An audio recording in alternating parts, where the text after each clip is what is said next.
And I don't think it's a case that we can just be positive. So we need to try and work towards finding those little nuggets of hope.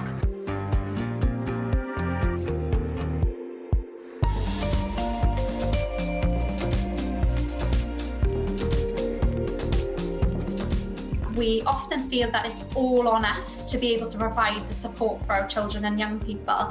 We feel like we have to be that role of providing the answers. But one of the most important things we can do is actually listen to what's coming from our children, or equip them with ways of being able to give us cues, verbal or visual cues, something that they leave out to show that they're having a difficult time, that acts as a conversation starter. What's key there is helping them to support those emotional connections through games night or through doing things that they like virtually. But also it doesn't have to be through technology, so it can be about, posting things to friends or thinking about creative ways of making those connections. I really like the idea of trying to promote this value in everyday learning and experiences. So sometimes what we think is nothing special, as we call it, can be the most special times for our children. They can still give them lovely memories, playing, love, security, all those types of things we might think of the foundations to a house. And then the things that kind of grow as a result and into the roof are those academic skills.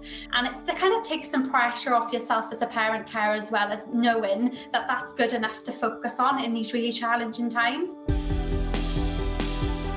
Remember the power of routines and rituals, and can help us feel safe and secure in our environment, which is very much needed at the moment.